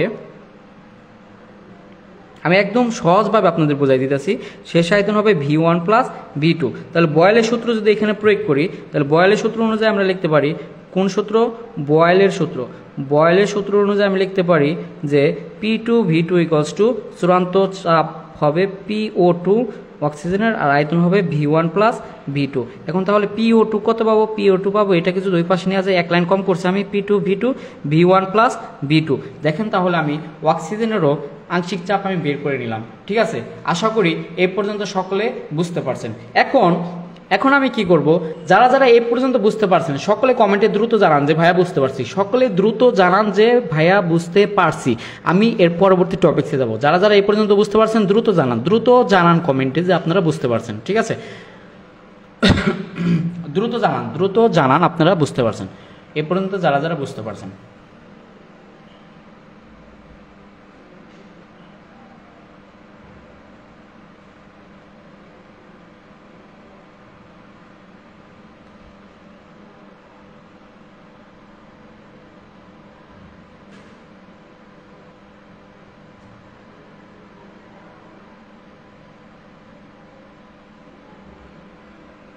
যারা যারা বুঝতে পারছেন দ্রুত জানান, দ্রুত আমি তাদেরকে জানানোর জন্য বলতেছি, দ্রুত জানান, অতি দ্রুত জানান, ঠিক আছে? ওকে ওকে, থ্যাংক। এখন দেখেন ডাল্টনের আংশিক চাপ সূত্র মতে আমি কি জানি, ডাল্টনের আংশিক চাপ সূত্র বা ডাল্টনের আংশিক চাপের সূত্র মতে আমরা জানি কোনো গ্যাস মিশ্রণের মোট চাপ হবে, হ্যাঁ, মিশ্রণে উপস্থিত উপাদান গ্যাস সময়ের আংশিক চাপের যোগফলের সমান। তাহলে মিশ্রণে উপস্থিত ছিল কি কি, নাইট্রোজেন গ্যাস এবং মিশ্রণে উপস্থিত ছিল অক্সিজেন গ্যাস। তাহলে ওদের আংশিক চাপ পাইছে PN2 প্লাস PO2। আশা করি সকলে বুঝতে পারছেন। তাহলে ডাল্টনের আংশিক চাপ সূত্র মতে কোনো গ্যাস মিশ্রণের মোট চাপটা হয় মিশ্রণে উপস্থিত উপাদান গ্যাস সময়ের আংশিক চাপের যোগফলের সমান। আমি এখানে ডাল্টনের আংশিক চাপ সূত্রটা প্রয়োগ করলাম, ঠিক আছে? PN2 মান আমি কত পেয়েছিলাম? PN2 মান আমি পেয়েছিলাম হলো, দেখি তো, PN2 মান আমি পেয়েছিলাম হলো, দেখেন P1 V1 বা V1 প্লাস V2। তাহলে PN2 জায়গায় আমি লিখতে পারি, কি লিখতে পারি, P1 V1 by V1 plus V2। R PO2 জায়গায় আমি কত পেয়েছিলাম? PO2 জায়গায় আমি মাত্র পেয়েছি P2 V2 by V1 plus V2। এখন দেখেন তাহলে আমি কি করতে পারি, তাহলে আমি এখানে যদি V1 প্লাস V2 লসাগু নেই, তাহলে এখানে হয় P1 V1, এখানে হয় P2 V2। এইটাই হবে পরস্পর পৃথক পাত্রে রাখা কোনো গ্যাস মিশ্রণের মোট চাপ নির্ণয়ের সূত্র। আশা করি সকলে বুঝতে পারছেন। এখন আমি আপনাদেরকে কিছু বিষয় শেখাবো। ওকে,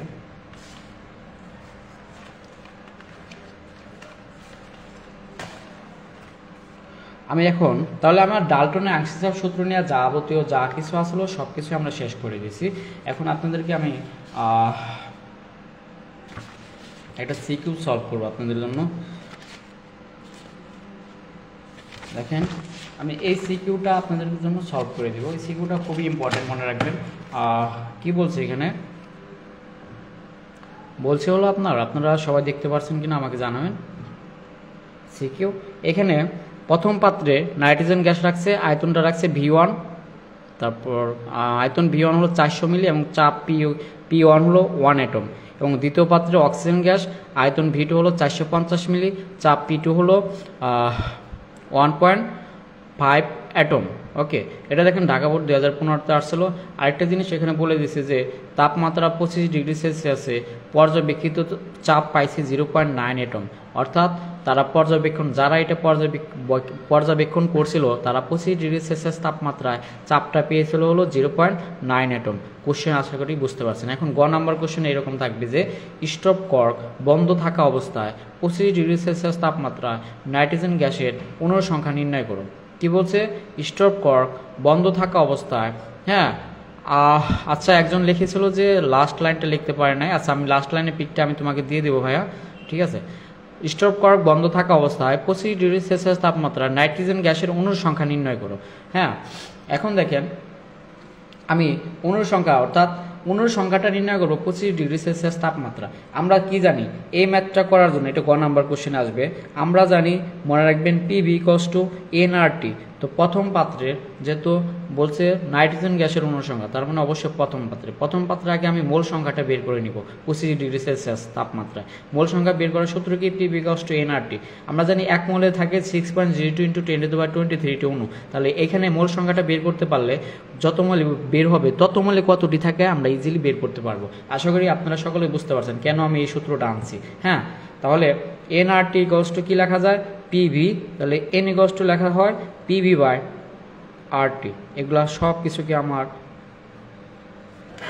লিটার অ্যাটমসফিয়ারে নিতে হবে।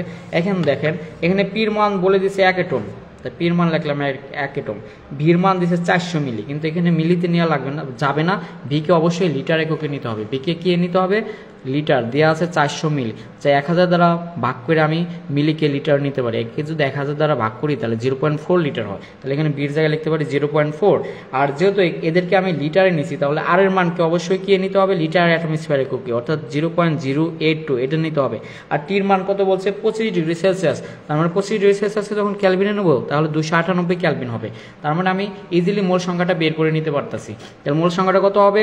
মোল সংখ্যা হবে 1 ইন্টু, দেখেন আপনারা ক্যালকুলেটারে এখানে কি আছে 1, তাহলে আমি লিখলাম 1 ইন্টু 0.4 ভাগ 0.082 ইন্টু 0.082 ইন্টু 298 মানটা বের হয়েছে 0.0163 মোল। কত বের হয়েছে? 0.025 ডিগ্রি সেলসিয়াস তাপমাত্রা বের হয়েছে 0.0163 মোল, 0.0163 মোল, 0.0163 মোল। এখন ইজিলি আমি পুনঃ সংখ্যাটা বের করতে পারবো, কারণ কি? আচ্ছা, আরাফাত হাসান রাহাত বলছে 8.92। হ্যাঁ, আমি এটাই চাই, আপনারা আমার আগে অ্যান্সারগুলো করে ফেলেন। আমরা জানি 1 মোল যে কোনো পদার্থে অণু থাকে হলো 6.02 × 10⁻23। তাহলে 1 মোল নাইট্রোজেনেও অণু থাকবে কয়টা?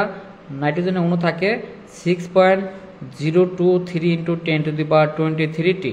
তাহলে 0.0163 মোল নাইট্রোজেনে অণু থাকবে কত?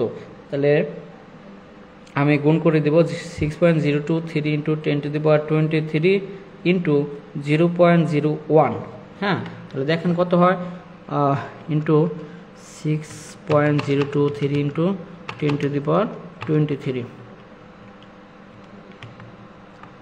হবে হলো 9.859। দেখি আমি আমার অ্যান্সারটা ঠিক আছে কিনা। আমি আবার করি, একটা সেলের সাথে আমার অ্যান্সারটা মিলে না, আরাফাত হাসান রাহাত তার সাথে আমার অ্যান্সারটা মিলে না, যে কারণে আমি ম্যাথটা আবারও করে নিচ্ছি। 0.0163, আমি এখানে 0.01 লিখছি, 0.0163। ওকে, তাহলে 0.0163 ইন্টু 6.023 ইন্টু 10⁻23। ওকে, 9.81 অ্যান্সারটা আসবে হলো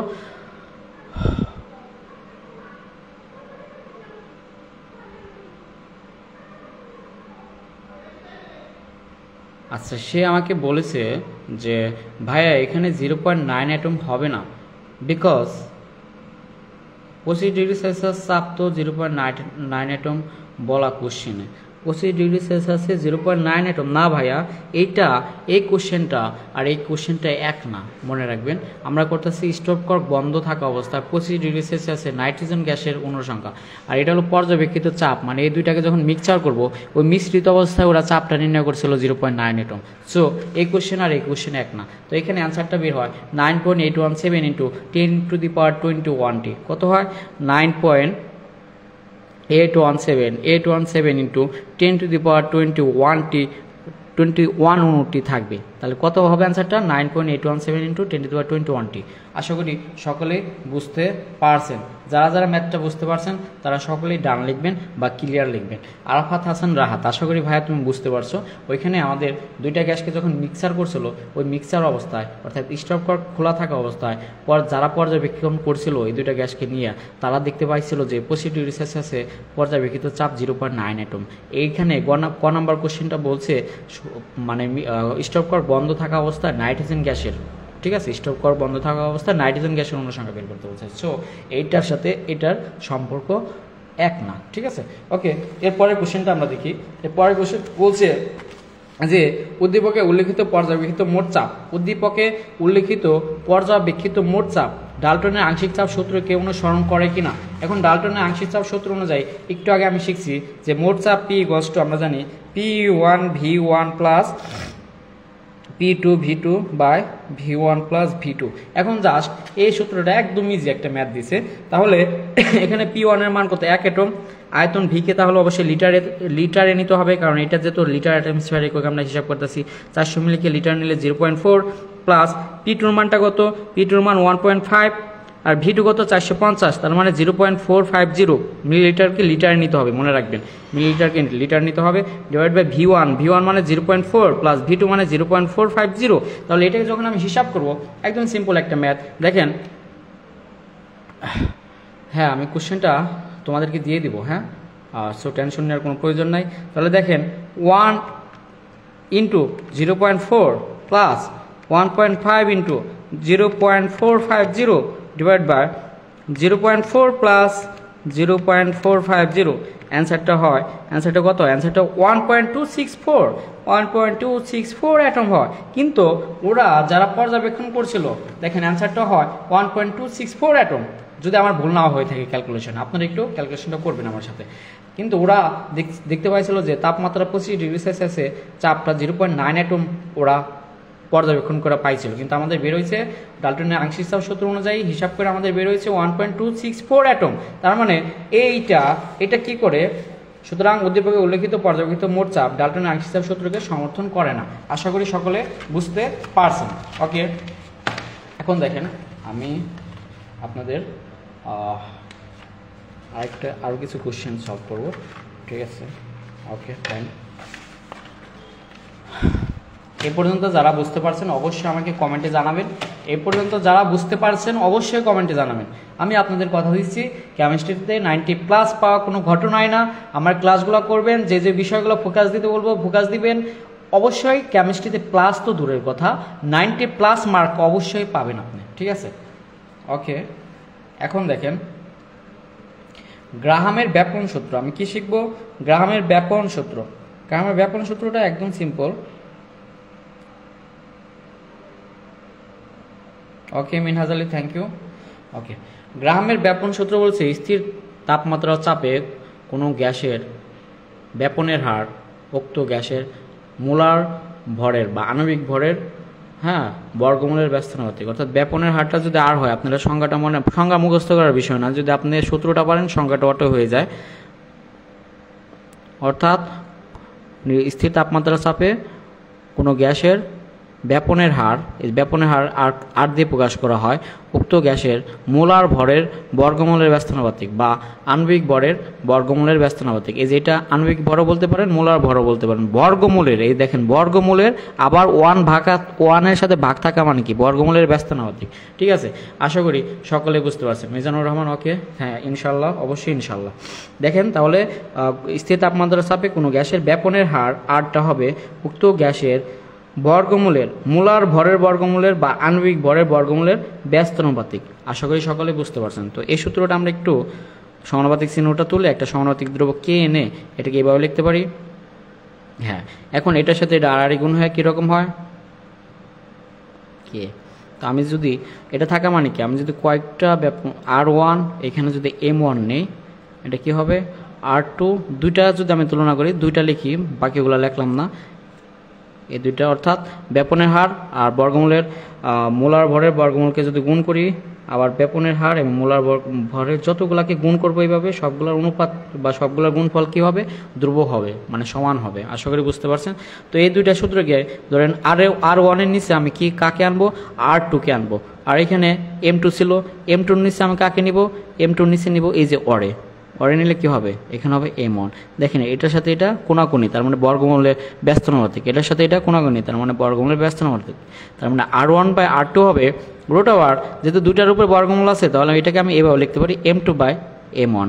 এটা হলো গ্রাহামের ব্যাপন সূত্র। আশা করি সকলে বুঝতে পারছেন, ঠিক আছে? ওকে, আপনাদের এখন আমি কিছু জিনিস বলবো। এই গ্রাহামের ব্যাপন সূত্র থেকে একটা সিকিউটা আমি সলভ করে নিই, এরপর আমি কিছু জিনিস দিব বা কিছু কোশ্চেন বলবো আপনাদেরকে, যে কোশ্চেনগুলো অবশ্যই আসবে, ঠিক আছে?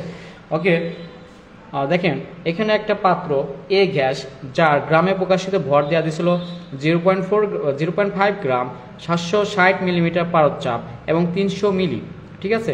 আর এখানে আরেকটা গ্যাস ছিল বি গ্যাস, যার গ্রামে প্রকাশিত ভর বলে দিয়েছিল 0.6 গ্রাম, যার চাপটা দিয়ে দিয়েছিল 770 মিলিমিটার পারদ-চাপ এবং আয়তনটা দিয়ে দিয়েছিল 400 মিলি, এবং তাপমাত্রা দুইটা উভয় গ্যাসের ক্ষেত্রে তাপমাত্রা বলছিল 27 ডিগ্রি সেলসিয়াস।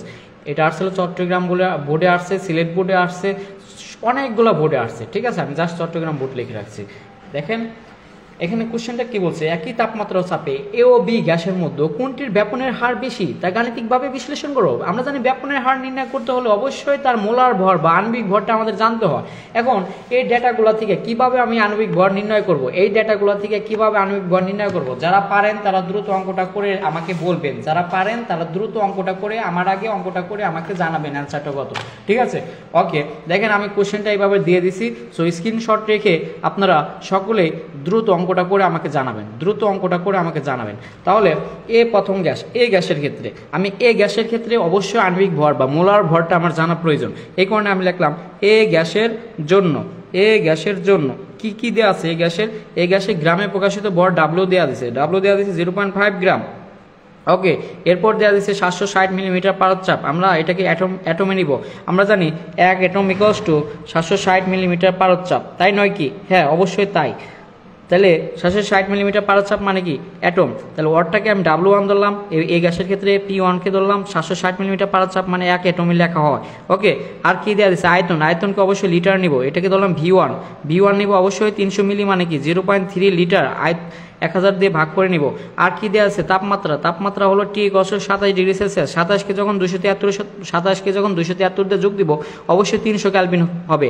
আর কি লাগবে? আর লাগবে। কেন এগুলো লাগবে আমি বলে দিতেছি। আর হবে অবশ্যই লিটার অ্যাটম স্কয়ার এককে, অর্থাৎ আর এর মান 0.082 litre atom per kelvin per mole. Okay, এখন দেখেন আমরা জানি কি আদর্শ গ্যাসের সমীকরণ PV = কি জানি? PV = আমরা জানি nRT।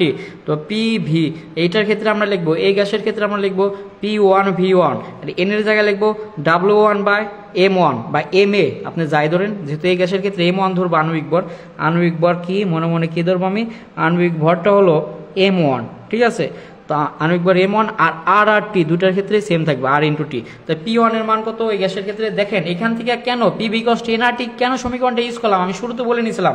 তাহলে n = আমরা লিখতে পারি W/M। এই যে এমটা পেয়ে গেছি, তার মানে এই সূত্র থেকে আমি আণবিক ভরটা পেয়ে গেছি। আণবিক ভরটা পাইলেই তো আমরা ব্যাপনের হারটা বের করতে পারবো বা তুলনা করতে পারবো। আশা করি এ পর্যন্ত সকলে বুঝতে পারছেন। যারা যারা বুঝতে পারছেন কমেন্টে অবশ্যই জানাবেন। এখন দেখেন P1 এর মানটা কত? 1। V1 এর মানটা কত? V1 এর মান হলো 0.3, লিখলাম 0.3। W1 এর মানটা কত?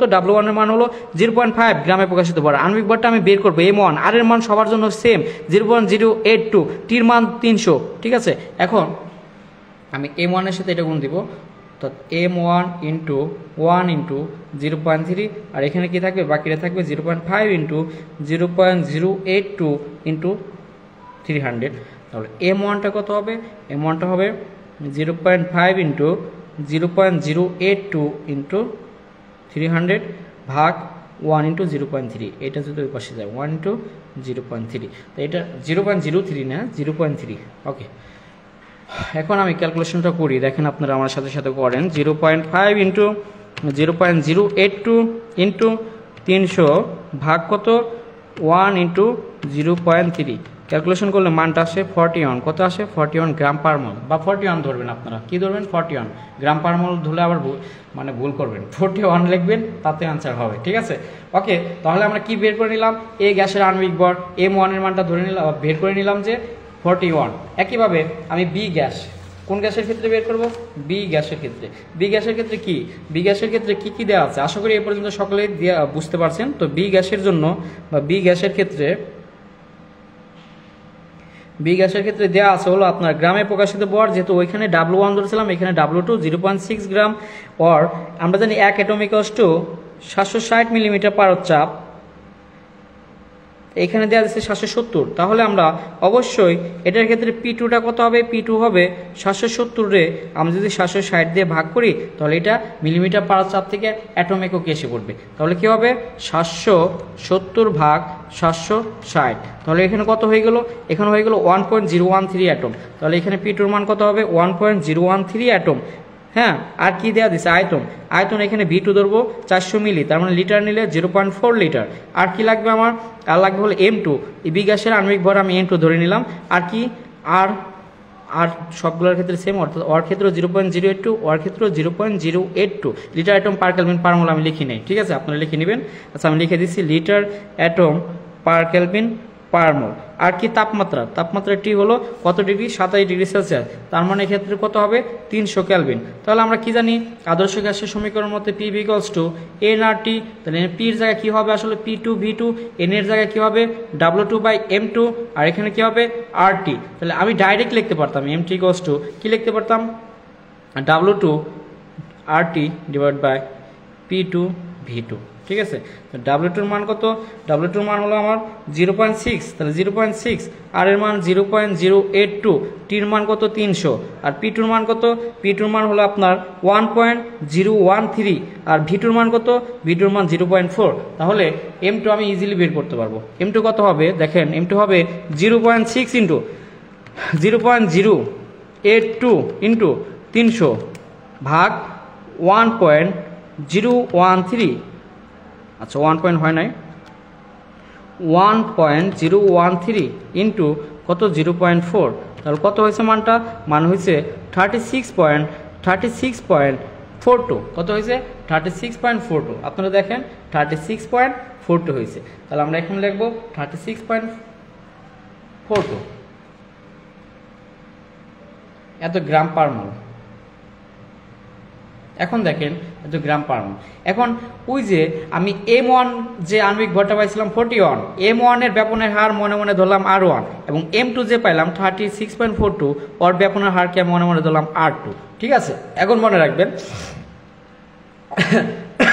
তাহলে এখন এ পর্যন্ত আশা করি সকলে বুঝতে পারছেন, অর্থাৎ M1 যে আণবিক ভর পেয়েছিলাম এই গ্যাসের ক্ষেত্রে ওর ব্যাপনের হার ধরছে R1, এবং M2 যে আণবিক ভর পেয়েছি ওর ব্যাপনের হার ধরছে R2। এখন আমি কি করব, এখন আমি করব এই সূত্র ফেলবো, বা এই সূত্রকে আমি এখানে লিখি। আমরা জানি R2 বা R1 বা R2 একই কথা, root over M1 by M2। এখন দেখেন M1 এর মান ছিল 41, M2 এর মান কত ছিল, এটার মান বের করছি 36.42, এটা হলো R2 বাই R1। এখন দেখেন এটাকে ক্যালকুলেশন করি, কত 41 আর এখানে 36.42, তাহলে কত হয় আমাদের হয় হলো 1.06, কত হয় 1.061, তাহলে কত 1.061, তাহলে R2 বা R1 এর মান এত, তাহলে অবশ্যই আর গুণ করলে R2 হবে 1.061 ইন্টু R1, অর্থাৎ R2 এর ব্যাপনের হার R1 এর চেয়ে 1.061 গুণ বেশি, অবশ্যই তাহলে R2 এর ব্যাপনের হার বেশি। আশা করি আপনারা কোশ্চেনটা বা অ্যান্সারটা পেয়ে গেছেন। হ্যাঁ, তাহলে একই তাপমাত্রা চাপে ও বি গ্যাসের মধ্যে কোনটির ব্যাপনের হার বেশি, তাহলে অবশ্যই R2 এর ব্যাপনের হার বেশি। R2 এর ব্যাপনের হার কত বেশি, R1 এর চেয়ে 1.061 গুণ বেশি। একদম সিম্পল একটা ম্যাথ, মানে খুবই ইম্পর্টেন্ট একটা ম্যাথ, আপনাদের সিম্পল একটা ম্যাথ কিন্তু আপনাদের কাছে খুব কঠিন লাগে। আশা করি এই ম্যাথটা সকলেই বুঝতে পারছেন।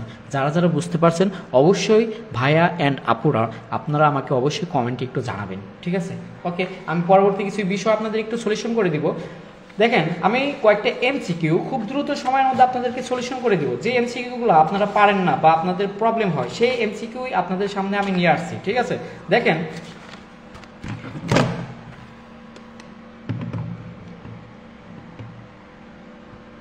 যারা যারা বুঝতে পারছেন আমি তাদেরকে বলছিলাম আপনারা একটু আমাকে কমেন্টে জানাবেন।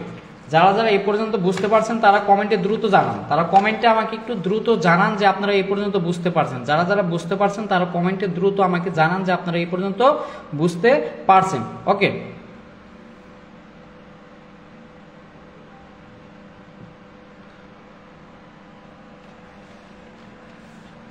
খুবই চমৎকার একটা সিকিউ ছিল। যারা যারা বুঝতে পারছেন তারা আমাকে কমেন্টে দ্রুত জানান যে আপনারা এটা বুঝতে পারছেন। তারা কমেন্টে দ্রুত জানান। আমি পরবর্তী কিছু এই চ্যাপ্টারের সবচেয়ে মানে ভেজাইল এমসিকিউ বা সবচেয়ে ঝামেলা করে এমসিকিউ নিয়ে আপনাদের সামনে আমি আসছি।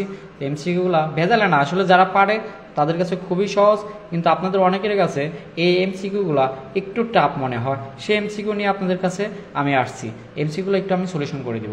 তো যারা যারা এই পর্যন্ত বুঝতে পারছেন তারা অবশ্যই আমাকে একটু কমেন্টে দয়া করে একটু জানান, ঠিক আছে। এখন দেখেন এখানে কি বলছে, এখানে বলছে 25 ডিগ্রি সেলসিয়াস তাপমাত্রায় কোনো গ্যাসের ক্ষেত্রে চাপ ছিল 1 অ্যাটম হলে 1/v এর মান বলছে 0.05 লিটার হয়। 1/v এর মান কত, অর্থাৎ চাপ 1 অ্যাটম হলে 1/v এর মান হয় 0.05 লিটার, ঠিক আছে। এখন দেখেন এরপরে দেখেন 1/v এর মান যদি 0.042 হয় লিটার হয়, 0.042 লিটার হয়, তাহলে চাপ পি এর মান কত? খুবই মজার একটা question. Comilla board 2019, Dhaka board 2016-তে আসছিল। কোশ্চেনটা কি আবার একটু বোঝেন যে 25 ডিগ্রি সেলসিয়াস তাপমাত্রা কোনো গ্যাসের ক্ষেত্রে চাপ 1 অ্যাটম হলে তখন 1/v এর মান 0.05 লিটার হয়। দেখেন 1/v এর মান বলছে 0.05 লিটার, 0.05 লিটার, তাহলে ভি কত হবে? ভি হবে, এটা আর গুণ করলে 0.05 ইন্টু 1, তাহলে ভি হবে আলটিমেটলি 1/0.05। তাহলে এটা থাকা মানে কি 1/0.05 থাকা মানে কি 1/0.05 থাকা মানে 20 হবে। কত হবে? 20।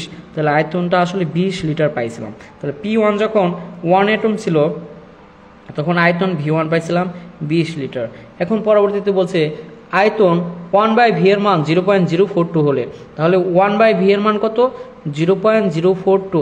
তাহলে 1/v বলতে এটা পরবর্তীতে চাপ, এখানে V2 ধরতে পারি, এখানে V1 ধরতে পারি আমরা আমাদের অঙ্ক করার সুবিধার্থে, ঠিক আছে।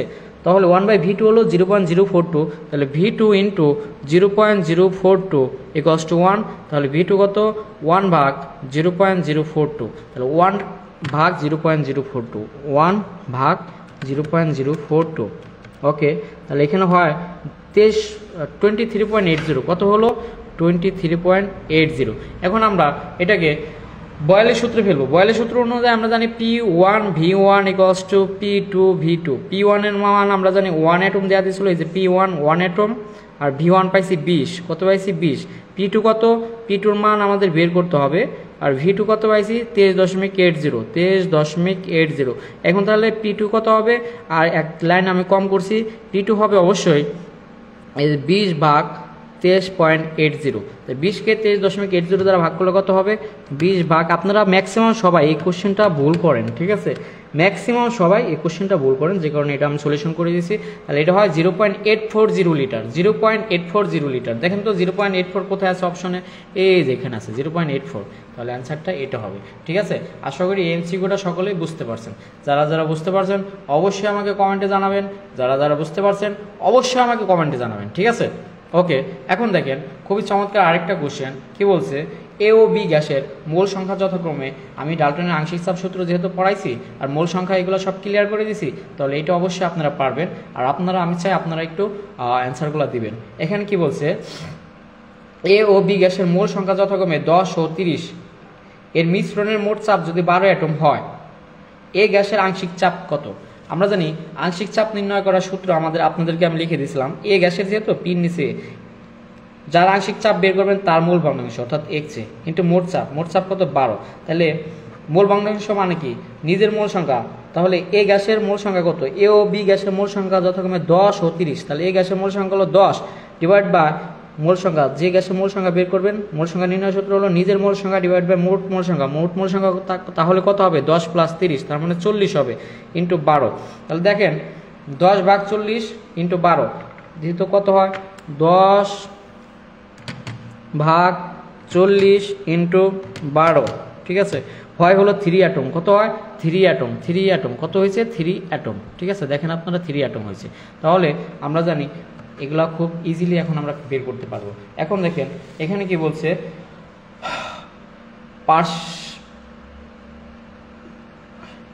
পার্সেন্ট না, এখানে হবে পাশের গ্যাস পাত্রে, এই যে এই গ্যাস পাত্রে স্টপ কর খোলা অবস্থায় মোট চাপ ছিল 200 মিলিমিটার পার চাপ। এই স্টপ কর যখন খুলে দিছি তখন মোট চাপটা হচ্ছে 200 মিলিমিটার পার চাপ।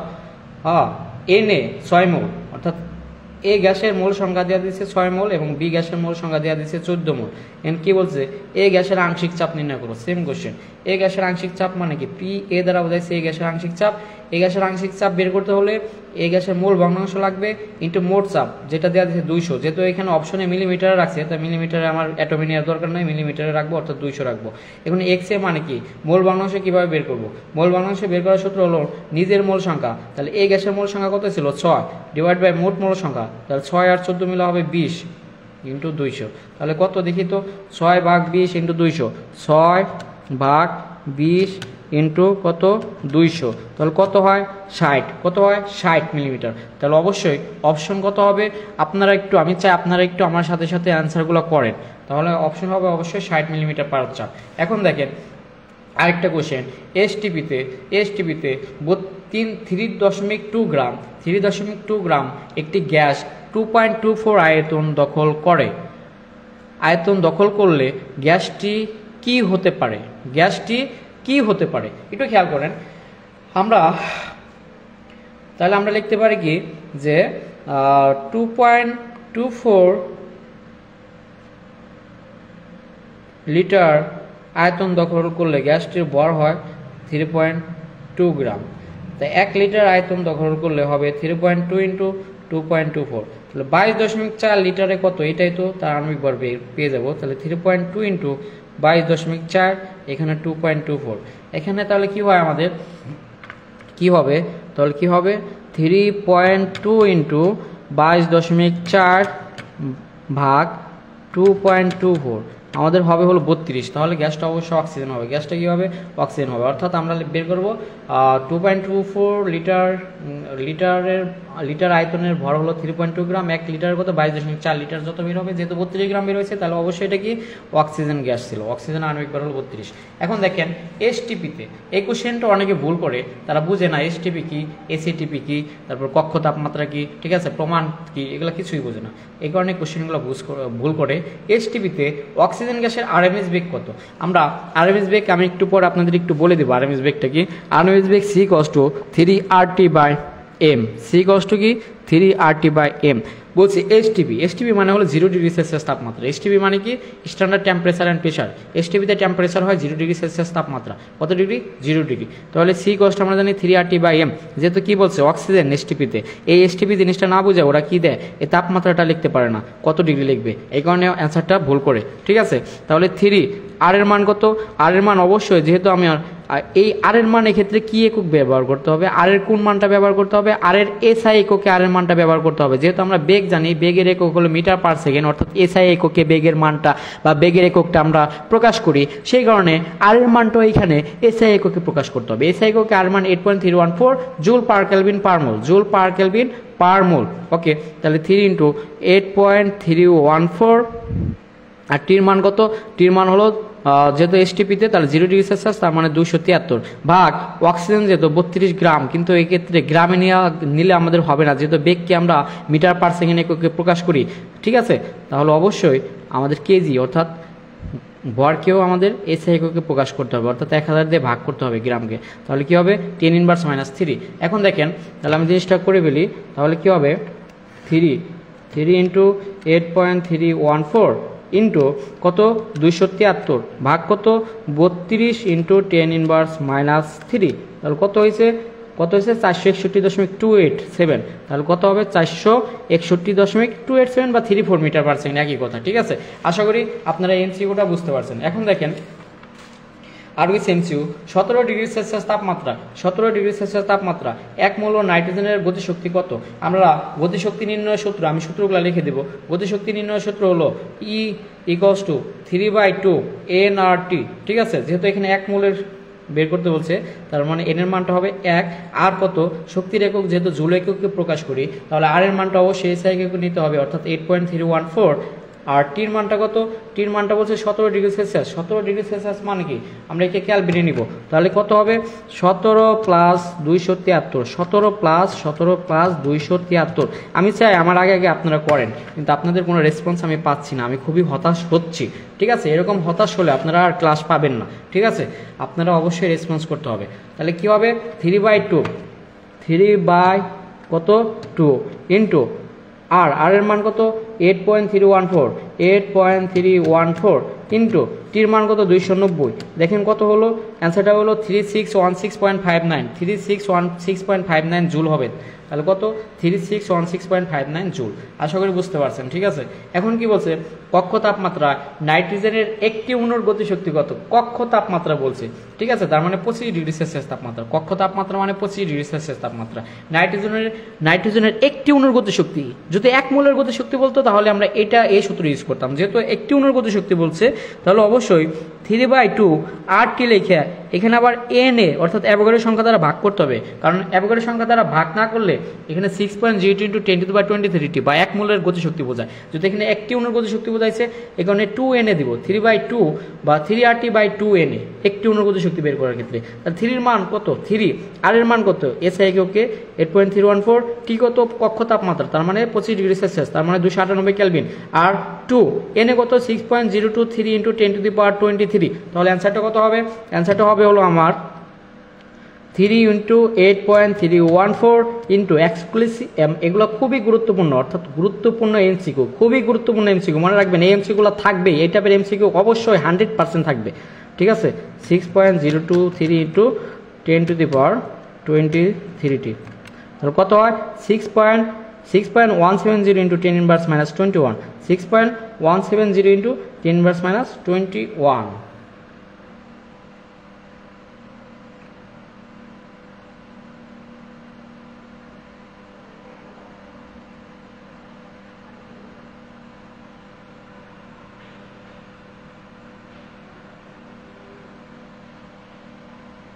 ওকে, এখন দেখেন পরবর্তীটা দেখেন 44 গ্রাম কার্বন ডাইঅক্সাইডের আদর্শ গ্যাস সমীকরণ।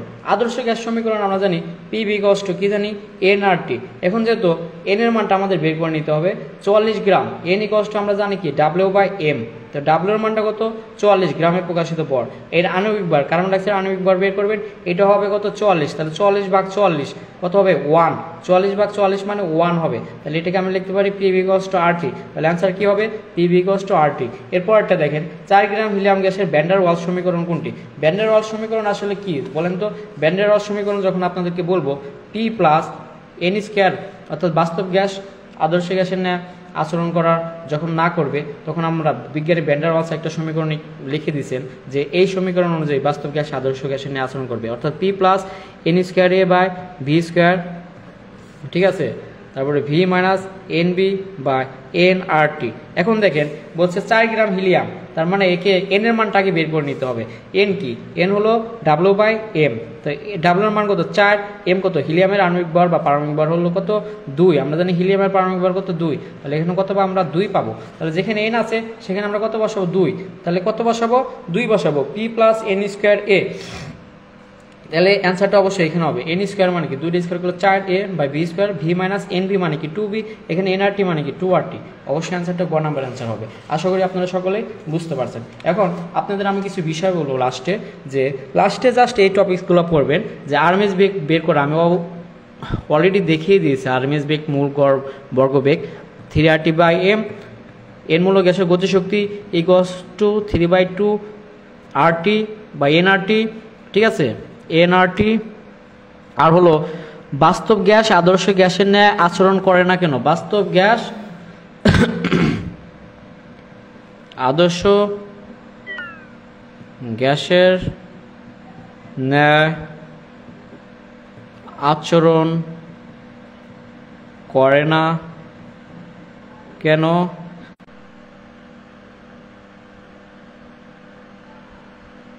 কোন শর্তে বাস্তব গ্যাস আদর্শ গ্যাসের ন্যায় আচরণ করবে? এই জিনিসগুলো যদি আপনারা পড়তে পারেন আশা করি এই চ্যাপ্টারে আর কোনো প্রবলেম থাকবে না। যাদের এই ক্লাসটা ভালো লাগছে বা আপনারা চান নেক্সট 2 মাস আপনারা খুব ডেডিকেটেড হয়ে পড়বেন তাহলে অবশ্যই আমাকে জানাবেন।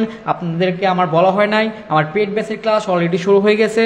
আপনারা যারা ইন্টারেস্টেড বা যাদের মনে হয়েছে যে পেড বেসের ক্লাসটা করা দরকার, আগামী 2 মাস সময় আছে, এই 2 মাস নিজেকে সর্বোচ্চ ডেডিকেটেড হয়ে আমাদের টাচে থেকে আপনারা সর্বোচ্চ একটা প্রিপারেশন নিয়ে পরীক্ষার হলে বসবেন। শুধুমাত্র তাদেরকে বলছি অবশ্যই আমাকে জানাবেন, আমি দ্রুত বা আপনারা দ্রুত রেজিস্ট্রেশন করে নেবেন। আশা করছি আপনাদের সর্বোচ্চ প্রিপেয়ার করে দেওয়ার দায়িত্ব আমাদের। ঠিক আছে, আমি ক্লাসটি আর আজকের মতন এই পর্যন্ত শেষ করে দিচ্ছি। তো আশা করি আপনারা সকলেই ক্লাসটি ভালো করে বুঝতে পারছেন, আর যারা ক্লাসটা এখন না করছেন অবশ্যই পরবর্তী লাইভ ক্লাসটা দেখে নেবেন। এই চ্যাপ্টারের উপর, এই চ্যাপ্টারের যাবতীয় যত জিনিস আছে আমি মোটামুটি সব ক্লিয়ার করে দিয়েছি, ঠিক আছে। তো অবশ্যই এই ক্লাসটি করে নেবেন। আর আমি আবারও বলে দিচ্ছি, এই ডিক্লারেশনটা দেওয়া হয় নাই, যারা পেড ব্যাচে ভর্তি হতে ইচ্ছুক তারা অতি দ্রুত আমাকে জানাবেন। আপনাদের জন্য আমি সর্বোচ্চ ডেডিকেটেড হয়ে, আপনাদেরকে সর্বোচ্চ ডেডিকেটেড করে আমি পরীক্ষার হলে পাঠাবো। এই প্রত্যাশা বা এই আশাবাদ বা এই কি দায়বদ্ধতা আমি আপনাদের, বা এই জিনিসটা অবশ্যই আপনাদেরকে আমি কথা দিচ্ছি। আজকের মতন আমি ক্লাসটা এখানে শেষ করছি। সবাই ভালো থাকবেন, আশা করি আবার দেখা হবে আমাদের। আল্লাহ হাফেজ।